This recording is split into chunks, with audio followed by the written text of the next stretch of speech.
चलो शुरू करें।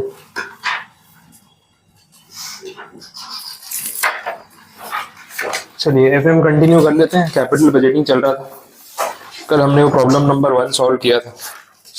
किसी ने देखा हो सम वापस जाके,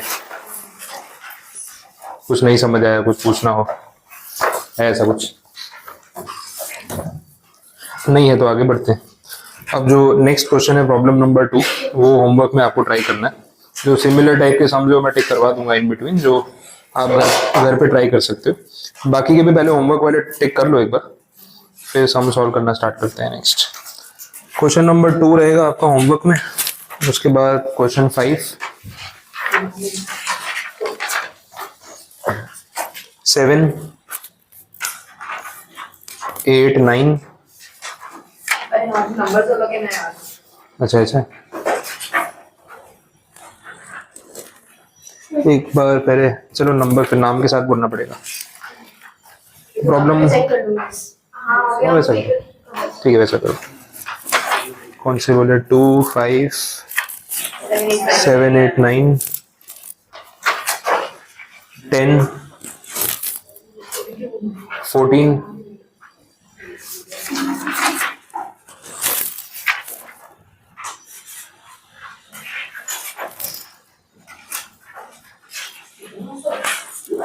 16 और 17। इतने तो अभी टिक करके रखो।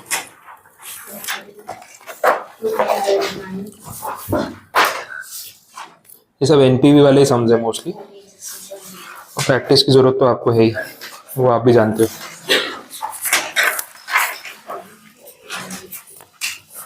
प्रॉब्लम नंबर 3 है, वो अभी स्टार्ट करते हैं।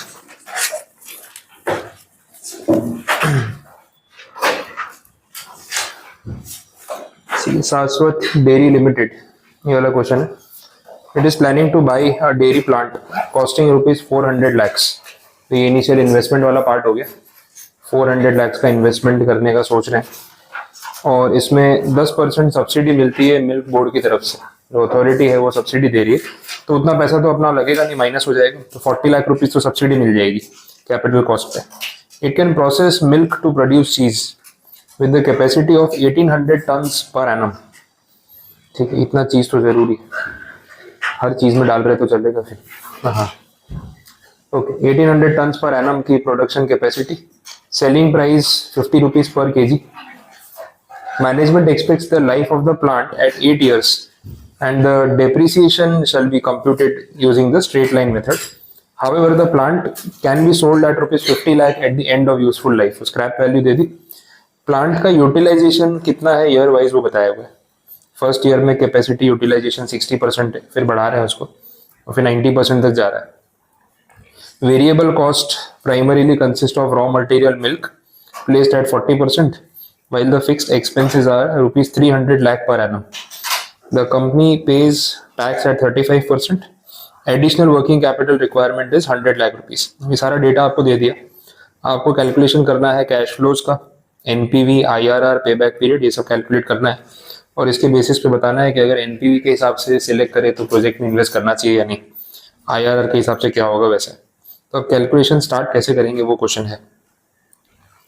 तो एक तो इनिशियल इन्वेस्टमेंट वाला पार्ट हो गया। एनपीवी का फॉर्मूला याद कर लो, present value of cash inflow minus initial cash outflow. तो इनिशियल कैश आउटफ्लो वाला जो पार्ट है वो पहले सॉर्ट आउट कर लेते हैं, बाकी चीजें फिर सेकेंड पार्ट में कैलकुलेट कर सकते हैं। इनिशियल इन्वेस्टमेंट में कितना पैसा लगेगा? 400 लाख रुपीस बोला, ये प्लांट की कॉस्ट है, लेकिन इसके सामने आपको सब्सिडी मिल रही है। सब्सिडी बोली है एट 10%, तो ये कितना हो जाएगा? 40 लाख रुपीस। रिमेनिंग आपको पॉकेट से लगाना पड़ेगा। ये एक पार्ट है। दूसरा जो पॉइंट है, एडिशनल वर्किंग कैपिटल वाला जो पार्ट होता है ना, वो आप इसी में कंसीडर कर सकते हो इनिशियल कैश आउटफ्लो के साथ, कि भाई वो भी आपका अभी ही स्पेंड होने वाला है, और सैलवेज वैल्यू के साथ में वो वापस रिकवर भी हो जाएगा वैसा है। तो ये 100 लाख रुपीस जो है ना, this is sorry working capital requirement 100 lakhs। तो टोटल आपका जो इनिशियल खर्चा है वो है 460 lakhs। ये एक पार्ट आपका सॉल्व हो गया। बाकी इसमें और कुछ आएगा नहीं। अब जो नेक्स्ट पार्ट है अपना present value of cash inflow, वो कैलकुलेट करना है। तभी फिर आगे जाके CFAT या सॉरी NPV फाइंड आउट कर पाएंगे। अब ये present value of cash inflow कैसे कैलकुलेट करें? डेटा जो दिया हुआ है किस तरीके से प्रेजेंट किया हुआ है और क्या कैलकुलेशन होगा, कुछ आइडिया लग रहा है? देखो, एक तो उन्होंने प्रोडक्शन कैपेसिटी दे रखी है 1800 टन्स पर एनम। जो आप प्रोडक्ट बना रहे हो उसकी सेलिंग प्राइस दे रखी है, कितने साल तक प्रोजेक्ट चलेगा वो दे रखा है, डेप्रिसिएशन के बारे में बताया हुआ है। लेकिन प्रॉब्लम ये है कैपेसिटी यूटिलाइजेशन एवरी ईयर अलग अलग है। 1800 टन की कैपेसिटी है, 100% कैपेसिटी अगर आप चलाते हो तो, लेकिन फर्स्ट ईयर में तो आपने सिर्फ 60% कैपेसिटी यूटिलाइज की, तो 1800 टन चीज़ तो बनाया नहीं होगा। सेकेंड ईयर में 70% यूटिलाइजेशन हो गया, फिर नंबर चेंज हो जाएंगे। थर्ड ईयर में 80% और फोर्थ ईयर से वापस 90%। तो एवरी ईयर प्रोडक्शन ही चेंज हो रहा है, तो प्रोडक्शन चेंज होगा तो सारे नंबर चेंज होंगे ना। सेल्स रेवेन्यू चेंज हो जाएगा, वेरिएबल कॉस्ट चेंज हो जाएगी, प्रॉफिट आफ्टर टैक्स चेंज हो जाएगा, पूरा ही चेंज होगा। अब इसमें अपने वो डायरेक्ट एनुअल CFAT गिन के पीवीफा नहीं कर पाएंगे। वो तब होता है जो सारे हर साल के नंबर सेम होते हैं कि भाई एवरी ईयर इतना सेल है, इतना रेवेन्यू है, इतना कॉस्ट लग रहा है, CFAT निकाल लिया, इनटू पीवीफा कर लिया, प्रेजेंट वैल्यू आ गया। और क्योंकि यहाँ पे कैपेसिटी यूटिलाइजेशन ही एवरी ईयर डिफरेंट है, आपको कैलकुलेशन भी ईयर वाइज करना पड़ेगा। हाँ, 4 to 8 ईयर वाले में नंबर सेम रहेंगे, वो आप एक साथ गिन सकते हो, लेकिन फर्स्ट सेकेंड और थर्ड ईयर में जो नंबर्स हैं वो अलग अलग रहेंगे। तो जो CFAT कैलकुलेशन करना है ना अपने को, उसके लिए आपको टेबल बनाना पड़ेगा। मैं थोड़ा टाइटल हटा देता हूँ, जगह ज्यादा मिल जाएगी।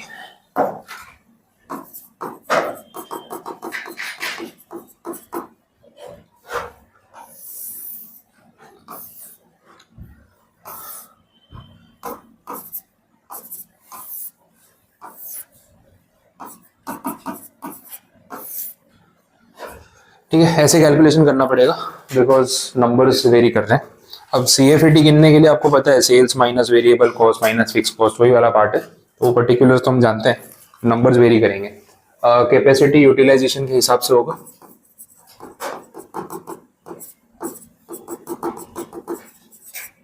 ठीक है, पहले साल में 60%, फिर 70, 80 और 90।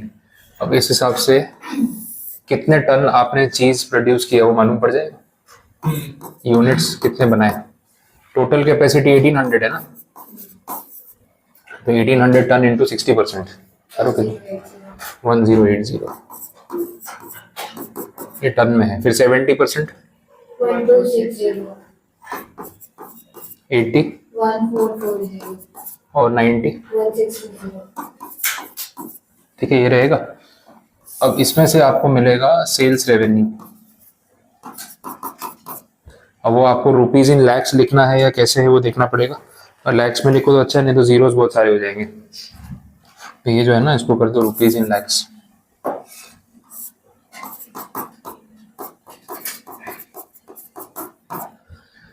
ठीक है, सेल्स रेवेन्यू कितना आएगा लैक्स में बता दो। चलो कैसे आया पता चला, 1080 टन है, मल्टीप्लाई बाई 50, डायरेक्टली आंसर आ गया। हाँ हाँ, वो 1000 वाला करना पड़ेगा ना, वो ध्यान रखना, क्योंकि 1080 टन, एक टन कितना होता है 1000 किलो, तो ये 1000 kg से मल्टीप्लाई होगा। और 1 किलो चीज़ आप बेच रहे हो 50 रुपए में, 50 रुपीज़ पर kg। ये जो अमाउंट आएगा इसको डिवाइड करोगे 1 लाख से, तो आपको मिलेगा रुपीज इन लैक्स।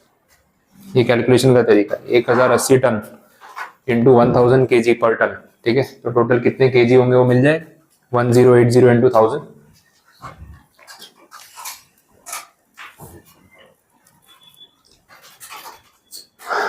इंटू 50 रुपए, डिवाइड बाई 1 लाख कर दो, तो रुपीज इन लैक्स पता चल जाएगा, 540।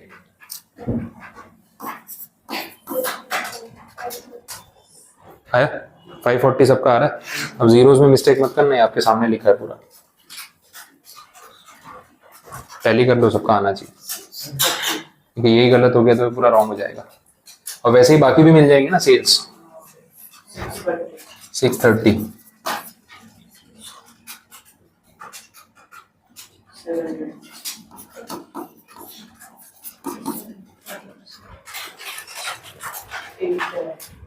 ठीक है, आ गया सारा सेल्स। अब इसमें से वेरिएबल कॉस्ट माइनस होगा। हाँ, सेल प्राइस पर केजी तो 50 है। वेरिएबल कॉस्ट के लिए क्या बोला उन्होंने? रॉ मटेरियल में मिल्क और 40%। ठीक है, तो इन सबका 40% लेना पड़ेगा। तो इसका 40% 216, इसका 40% 126, 252, 7, 144, 288, 81, 162, 324। नंबर्स एक बार देख लें।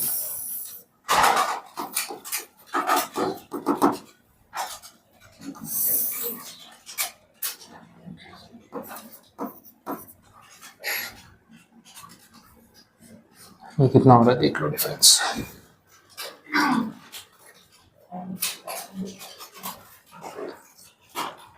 बाकी कंट्रीब्यूशन बता दो।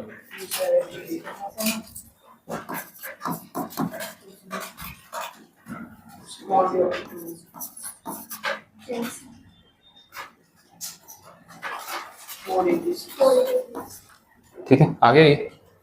अब कंट्रीब्यूशन में से माइनस होता है फिक्स कॉस्ट। फिक्स कॉस्ट के नाम पे कुछ दिया है? अच्छा, फिक्स है, ठीक। फ्लैट अमाउंट 300, सब में सेम ही है ना?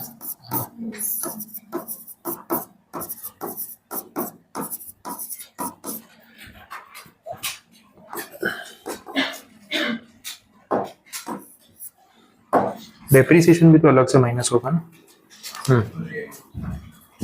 डेप्री भी लेस होगा।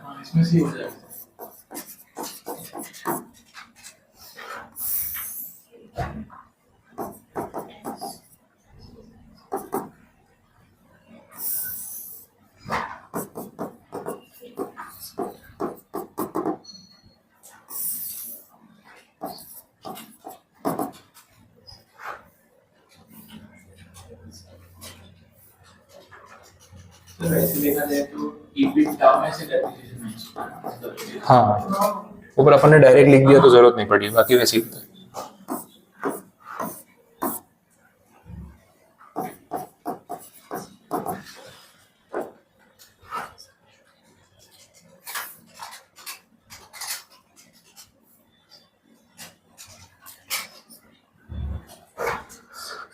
डेप्री कितना आ रहा है वो गिनना पड़ेगा आपको।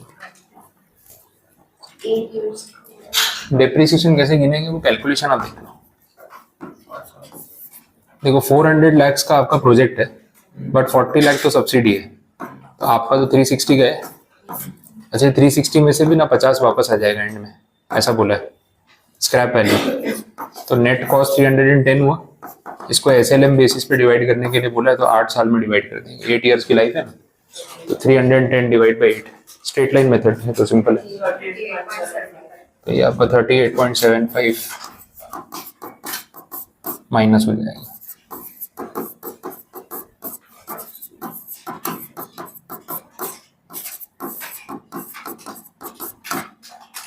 जो दोनों माइनस करके बचेगा वो आपका EBT।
सब्सिडी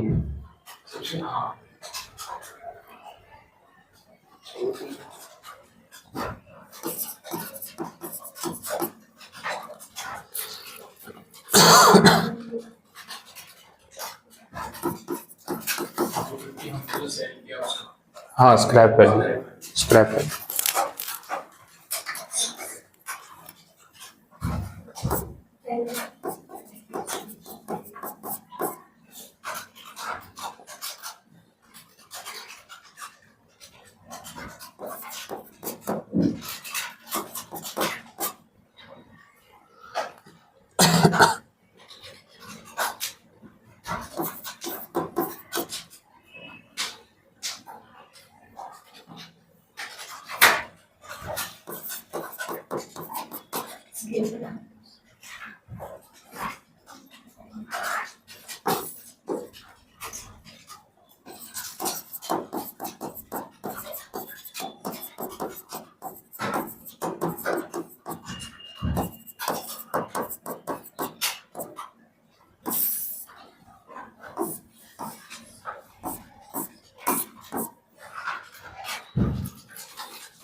वो क्रेडिट वाला मैं भी वो पॉइंट सोच रहा था।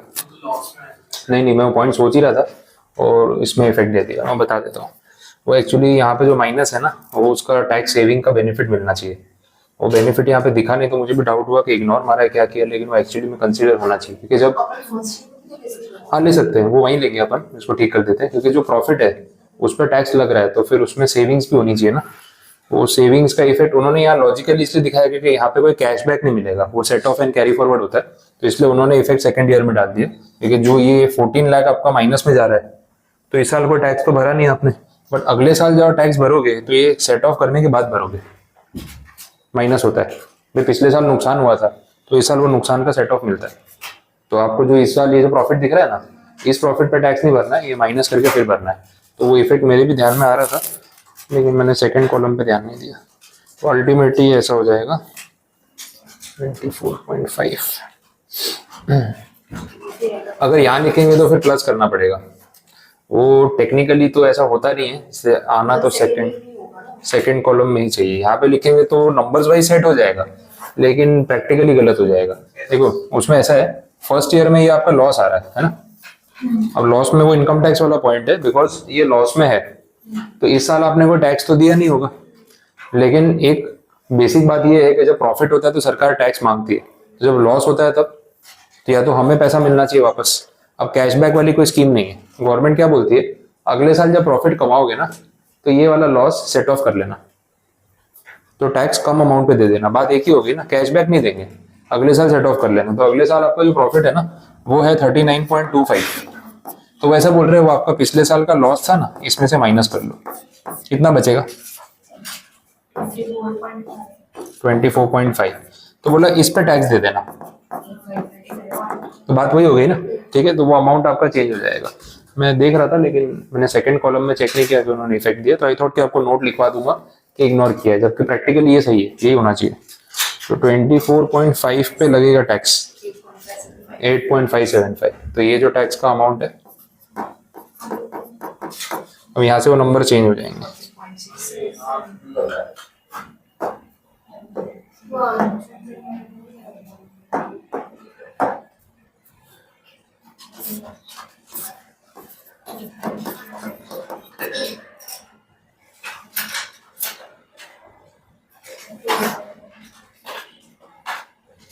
एट पॉइंट फाइव 8.58 हाँ।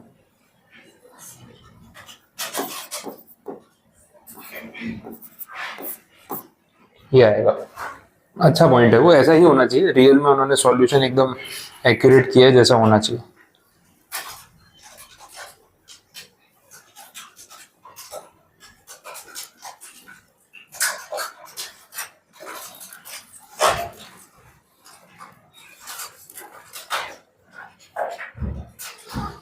बाकी नंबर्स में तो इशू होगा नहीं। खाली ये वाले में पॉइंट है, अच्छा पॉइंट है। देखो सम्स बनाते टाइम भी वो लोग प्रैक्टिकली दिमाग लगाते हैं, आपका दिमाग पेपर में ऐसा चलना चाहिए।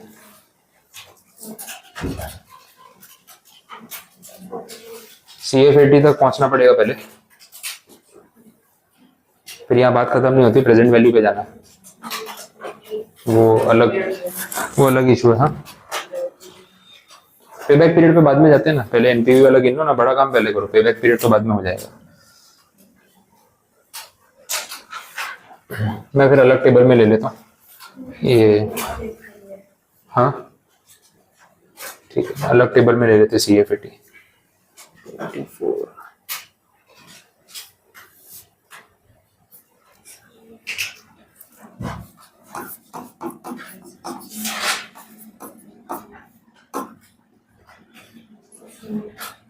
69.43, 99.36।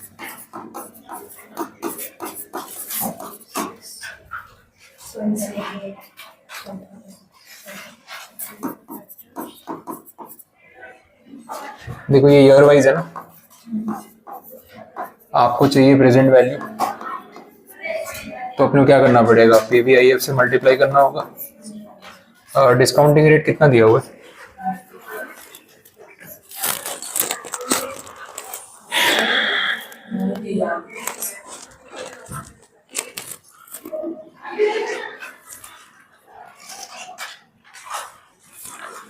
नहीं दिया तो अज्यूम करना पड़ेगा।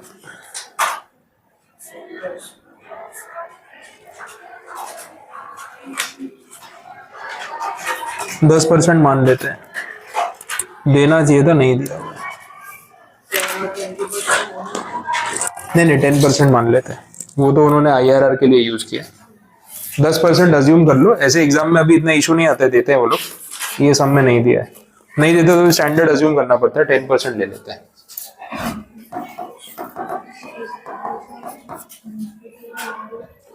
अब देखो यहाँ पे ना PVIF जो आपका मल्टीप्लाई होगा, यहाँ पे सब इंडिविजुअल ईयर्स का होगा, फर्स्ट ईयर का होगा ना यहाँ पे, तो 0.9091, 0.8264, 0.7513, लेकिन यहाँ पे 4 साल का टोटल लेना पड़ेगा, 4, 5, 6, 7, 8, 5 साल का, ठीक है, 4 to 8 ईयर्स का एक साथ कंबाइन लेना पड़ेगा। नहीं तो फिर ये 5 बार लिखो, हाँ या तो ये 5 बार लिखो, या फिर यहाँ सीधा कंबाइंड फैक्टर ले लो 4 से लेके 8 ईयर्स का, तो वो आपको गिनना पड़ेगा। अगर डायरेक्ट निकालना है तो ये फॉर्मूला होगा, फिर PVFA निकालो 8 साल का माइनस PVFA 3 साल का, तो जो बचेगा वही आ जाएगा 4 to 8 वाला।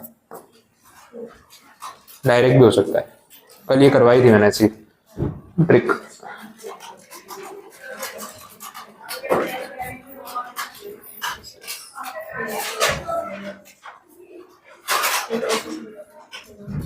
मुझे फैक्टर बता दो टोटल कितना आएगा।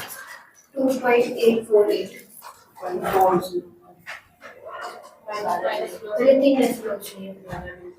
तो भी इतना फर्क नहीं आएगा, एक साल एक फैक्टर कुछ कम लिया 2.848 वाला शायद सही लग रहा है, देख लो। ये 8 साल का PVFA बता दो, तुम लोग अलग अलग वैल्यू कैसे लेके आते हो। हाँ 8 साल का PVFA बता दो, मेरे से कराओगे।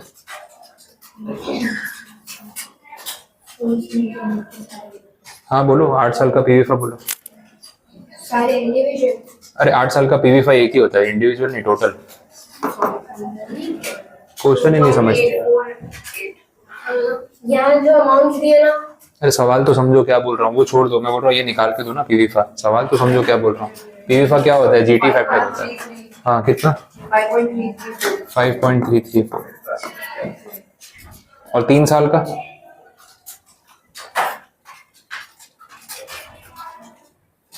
1.735। 3 साल का 1.735 नहीं, ये तो 2 साल का।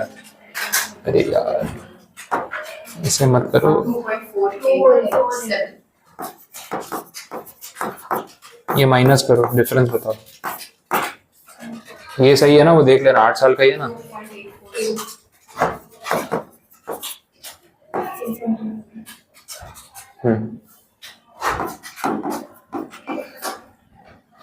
ठीक है, ये होना चाहिए। पता चला क्या किया। मतलब 4th ईयर से लेके 8 ईयर तक का टोटल कर दिया मैंने, और कुछ नहीं है। अब ये सब मल्टीप्लाई होंगे ना, इससे आएगी प्रेजेंट वैल्यू 1 2 3 4 सबका टोटल।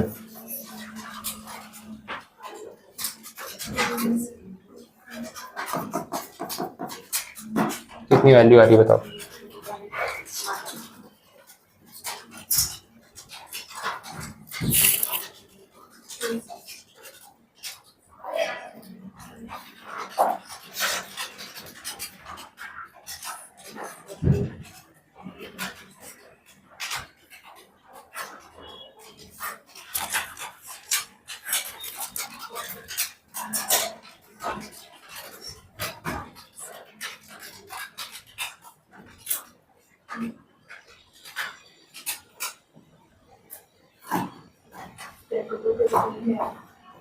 कितनी आ रही टोटल वैल्यू?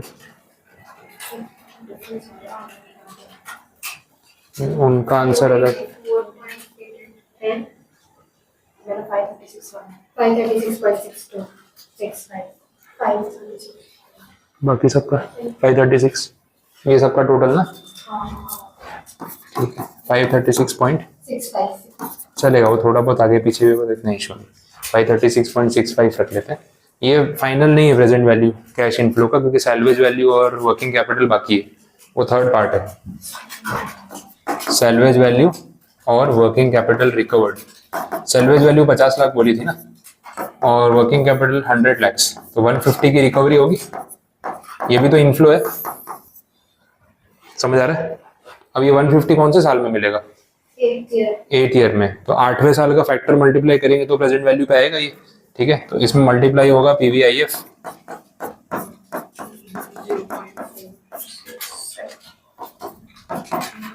हम्म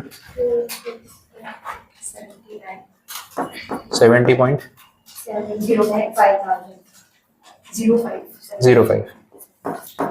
ये भी तो इनफ्लो है, समझ आ रहा है? अब चाहिए NPV, present value of cash inflow minus initial cash outflow. Present value of cash inflow में दो चीजें हैं, एक ये 536.65 वाला, एक ये 70.05, ये भी तो इनफ्लो है, माइनस इनिशियल आउटफ्लो कितना था? 460। हाँ, तो 460 माइनस होगा। अब देख लो कितना आ रहा है एनपीवी।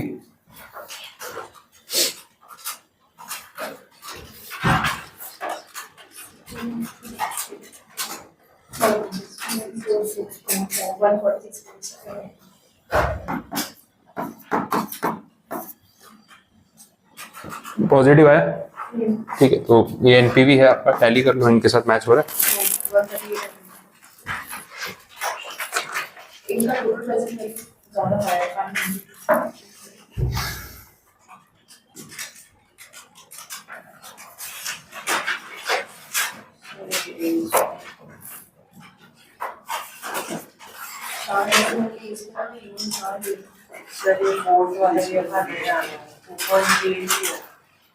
कौन सा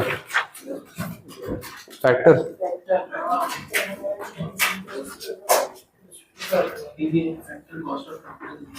ये बोल रहे हो?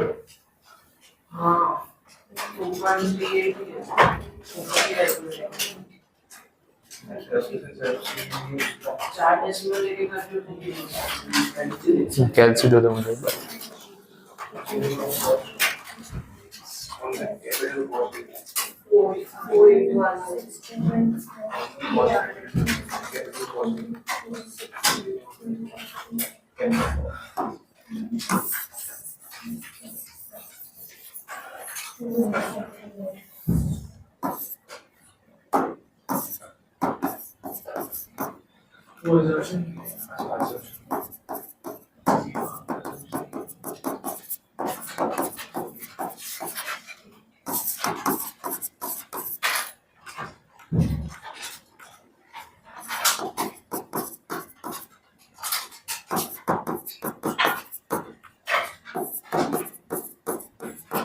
ये फैक्टर्स हैं, 4 to 8 ईयर चाहिए, मतलब ये वाला और ये सारे, ये प्लस करने पड़ेंगे आपको।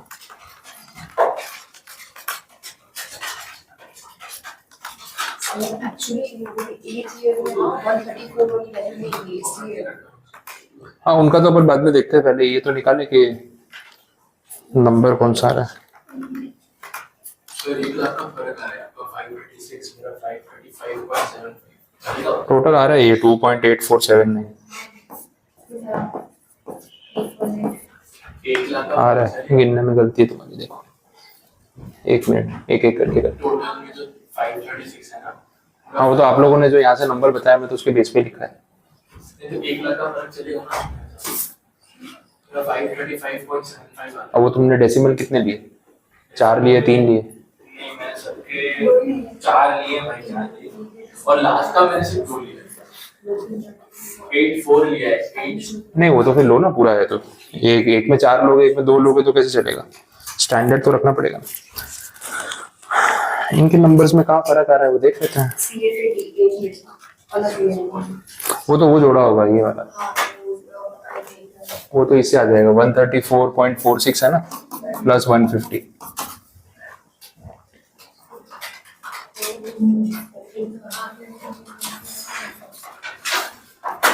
टू 84.46 ऐसा।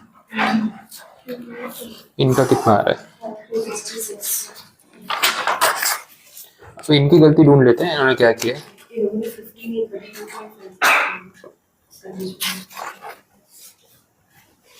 टैक्स माइनस कर किया है।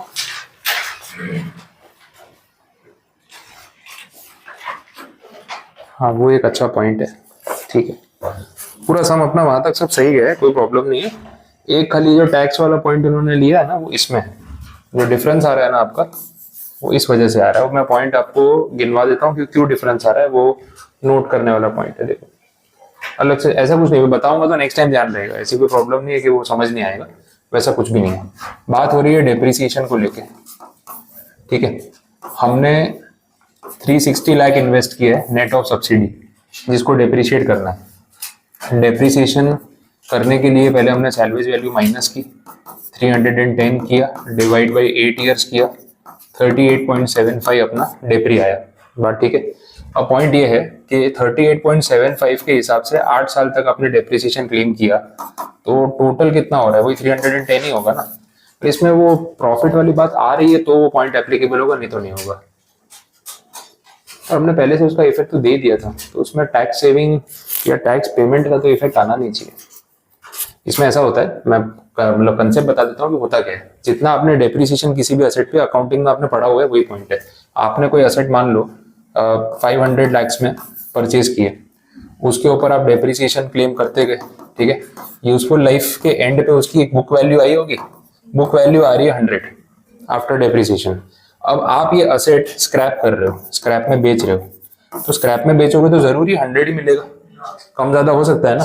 बाई चांस अगर आपको स्क्रैप वैल्यू 120 मिल गई, तो ये जो डिफरेंस का 20 है ना, ये है आपका प्रॉफिट, और इस पे लगता है टैक्स, तो वो टैक्स पे करना पड़ता है, ठीक है। ये पॉइंट होता है। अब इस सब में ये चीज एप्लीकेबल होती हुई दिख नहीं रही, रीजन बीइंग हमने पहले ही 360 लाख के हिसाब से उस पे 50 का सैलवेज वैल्यू कंसीडर किया हुआ था। एक मिनट सोच में, तो कुछ है ऐसा टैक्स वाली कंडीशन। मैंने पहले ही 50 लाख रुपए स्क्रैप वैल्यू माइनस की थी, तो वो खर्चा तो हमने क्लेम किया ही नहीं, खर्चा तो हमने यही वाला क्लेम किया, तो उसके ऊपर टैक्स का कोई बचत तो हुई नहीं है, तो अब वो प्रॉफिट में तो आना ही नहीं चाहिए ना। 310 ही तो मैंने राइट ऑफ किया है, तो बुक वैल्यू लास्ट में 50 लाख बची और मैंने सामने 50 में बेचा, प्रॉफिट कहाँ आया। और कोई पॉइंट है टैक्स सेविंग वाला? अगर मैंने पूरा 360 डेप्रिशिएट किया होता और फिर मुझे 50 मिला होता, तो 50 का गेन माना जाता, उस पर टैक्स देना पड़ता। यहाँ पे इन्होंने क्या किया, ये 50 लाख रुपए एडिशनल कैश फ्लो पे आफ्टर टैक्स कर दिया। नहीं ये गलती हो गई, नहीं सब्सिडी पे नहीं लगाया, स्क्रैप वैल्यू पे लगाया। सब्सिडी पे तो नहीं लगेगा, वो तो पहले ही माइनस हो जाती है। नहीं तो ये तो कंसेप्चुअली गलत ही हो गया। मैं 2 मिनट खाली सोच लेता हूँ, कुछ मेरी मिस्टेक ना हो जाए, क्योंकि फिर जैसा मुझे समझ आ रहा है सॉल्यूशन, फिर वो पॉइंट पे गलत हो रहा है, इसलिए मैं एक बार रिकॉल कर रहा हूँ। कंसेप्चुअली मेरा एरर तो नहीं हो रहा। अगर 360 लाख का खर्चा हुआ है और 360 लाख पूरा मैं पीएनएल में लेके जाता हूँ, तो मैंने इस पूरे पे टैक्स सेविंग किया, और फिर मुझे अगर उसमें से 50 वापस मिल गया, तो उस पर मेरा टैक्स पे करना बनता है। लेकिन जब मैंने 360 में से पहले ही 50 माइनस कर दिया था और डेप्रीसिएशन 310 पे ही क्लेम किया है, तो मैंने टैक्स तो 310 पे ही बचाया है। तो लास्ट में जो 50 वापस आ रहा है, जब मैंने खर्चे में डाला ही नहीं था, तो मैं वापस टैक्स क्यों भरूंगा उस पर? अपन ने जो डेप्रीसिएशन लिया वो 310 पे ही लिया है ना, 38.75। इन्होंने भी वही किया, 38.75। देखो, तो फिर ये टैक्स वाला पॉइंट इनका गलत हो गया। तो अपना जो सही है, वो जो लास्ट में टैक्स वाला पॉइंट है ना, इनका गलत हो गया। ये हमने सही लिया हुआ है और वेरिएशन उसकी वजह से आ रहा है। बाकी तो अपने सारे नंबर्स मोर और लेस वो डेसिमल को छोड़ के मैच कर ही रहे। इन्होंने इसमें टैक्स सेविंग माइनस कर दिया, मतलब टैक्स पेमेंट कर दिया कि 50 लाख रुपए में मशीन बेची तो 50 लाख पे टैक्स भर दिया। बट 50 लाख पे टैक्स भरना बनता ही नहीं ना, अपन ने पहले ही तो उसको हटा दिया था।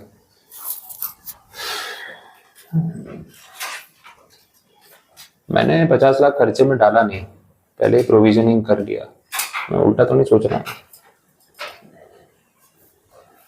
डेप्रिशिएट करना मतलब एक्सपेंस क्लेम करना। एक्सपेंस क्लेम किया तो उस पर टैक्स बचाया हमने और वो एड बैक हो गया, तो टैक्स सेविंग का इफेक्ट आ गया। वो 50 लाख रुपए मैंने पहले ही स्क्रैप वैल्यू माइनस कर दी थी, तो जब ऑलरेडी माइनस कर दी तो फिर टैक्स का इफेक्ट वापस क्यों आया? और कोई एंगल है इसमें सोचने का? ये किया उन्होंने एकदम स्पेसिफिक है, कहाँ गलत जा रहा हूँ?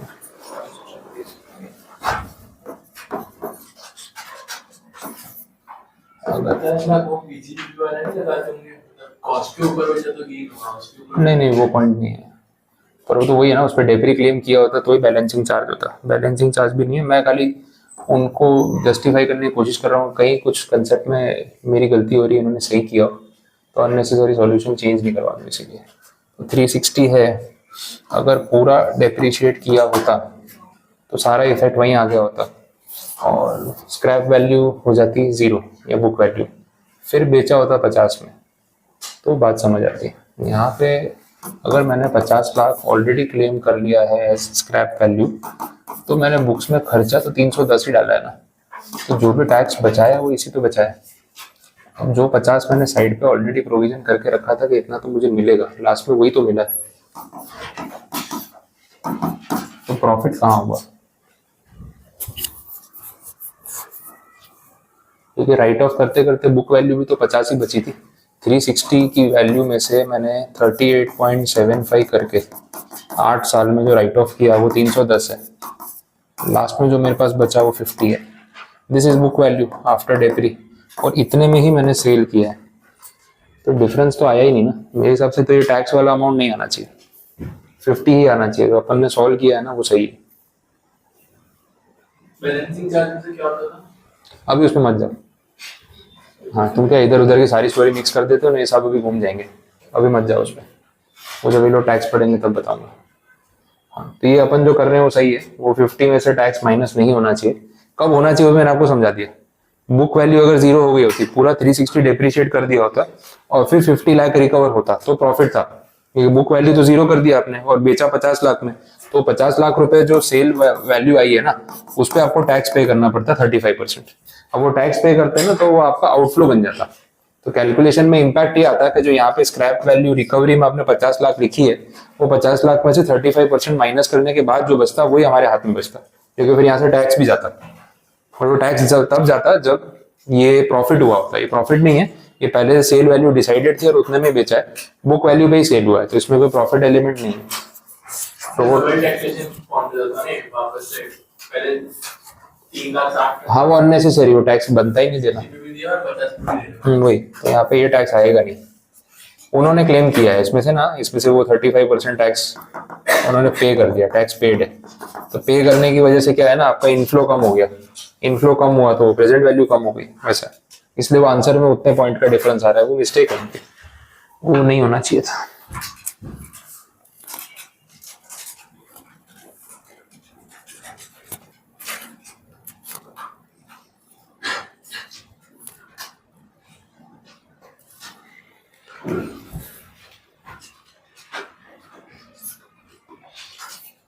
बोलो, ये पॉइंट समझ आ रहा है? बस, तो फिर फाइनली अपना आंसर जो है वो यही था ना, 146.7। This is NPV. अब एनपीवी आ गया तो आईआरआर तो आप निकाल सकते हो, आईआरआर पे बैक। अब उसमें मेरी जरूरत नहीं पड़ेगी, तो वो पार्ट आप सॉल्व करके देख सकते हो। अब ये 16 मार्क्स का क्वेश्चन है। और आपको लग भी रहा होगा कि इतने तो मिलने चाहिए। हाँ हाँ, अब ऐसे बड़े सम्स करने से क्या है ना, एक वो छोटे वाले सम्स में तो प्रॉब्लम ही नहीं आती, फिर बाकी जो होमवर्क में दिए वो आपको इसके कंपैरिजन में कुछ भी नहीं लगेंगे। तो ये सबसे हैवी सम्स में आपको यहाँ पहले ही करा रहा हूँ, तो उसके बाद अब बाकी सम्स जो सॉल्व करोगे होमवर्क जो टेक कराए वो इजी लगेंगे वैसा। और ये थोड़े पुराने क्वेश्चंस भी है, देखो 2015 2013 के क्वेश्चंस है, तो नॉट नेसेसरी कि इतने लेवल पे वो लोग चले भी जाए, जा भी सकते हैं, ऐसा कोई मना तो है नहीं कि नहीं पूछ सकते, बट करवाने का पर्पस वही है कि जो बेस्ट सम्स है सबसे डिफिकल्ट वाले वो आप कर लो। उसमें जो थॉट प्रोसेस डेवलप होता है कि ऐसे भी सोचना होता है, फिर देखो टैक्स वाला पॉइंट निकला तो मैंने आपको समझाया कैसे सोचना है, तो वो सोच डेवलप होनी चाहिए कि फिर वो सब में इन्हीं में से कोई पॉइंट्स यूज करके नया क्वेश्चन बनाते हैं। अब इतना लेंदी नहीं करना होगा तो कुछ पॉइंट्स कट शॉर्ट कर देंगे, कट शॉर्ट करने का ऑप्शन उनके पास है।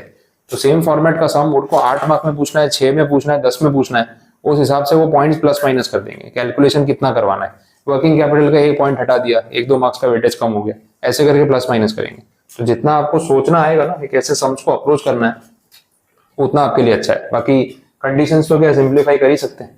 अभी 8 साल का क्वेश्चन था, कम गिनवाना होता तो उसको 5 साल का कर देते, ये जो इतने 4 वेरिएशन कर दिए 4 के बदले 2 कर देते, ऐसा भी कुछ कर सकते हैं। तो वो कंटेंट प्लस माइनस करके सम का वेटेज चेंज कर सकते हैं। देखिए जो कंसेप्ट है, देखो ये वाला पॉइंट इसमें अच्छा था, तो ये सब चीजें इन सम्स में सीखनी होती है कि अच्छा ऐसे भी सोचना होता है। अब ऐसा कोई आपके एग्जाम में सम में पॉइंट आया और आपको स्ट्राइक हो गया तो सम बन जाएगा, पहले प्रैक्टिस किया होता तो स्ट्राइक होने के चांस ज्यादा है, नहीं किया होगा फिर वहां पे यहाँ तक पहुंचेंगे नहीं कि अच्छा ऐसा भी सोचना। समझ आ रहा है पॉइंट, क्लियर है? तो उस हिसाब से समझ अच्छे हैं, तो एक बार कंप्लीट कर लेना इसको। अब IRR तो आपको सिखाया हुआ है, अब मैं नहीं सिखाऊंगा। हाँ तो 10% आपका आ गया ना, अपन ने डिस्काउंटिंग रेट लिया तो NPV पॉजिटिव आया, तो IRR इससे ज्यादा ही होगा ना। तो लो 10% के बाद 15% ट्राई करो, 12% ट्राई करो, NPV = 0 पॉइंट पे जाओ, तो वैसे तो हो ही सकता है। वो आपको अटेम्प्ट करके देखना है कि कौन से पॉइंट पे IRR मिलेगा, ठीक है। तो बाकी तो अभी सब में जो भी आप कंप्लीट करके लेके आओ, बाकी जो पार्ट है वो मैं नहीं कराऊंगा,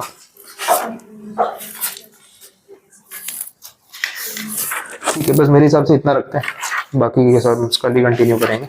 और होमवर्क वाले स्टार्ट कर देना, एटलीस्ट 5 सम्स तो डेली आप सॉल्व कर ही सकते हो, उतना तो टारगेट रखना। पहले 5 सम्स जो दिए वो कंप्लीट करके लेके आओ कर, तो साथ में क्या डाउट सॉल्विंग चलता रहेगा। ये चैप्टर बड़ा है, अभी बहुत सारे सम्स है, जिस स्पीड पे चल रहा है ना 1 हफ्ता और चलेगा कम से कम।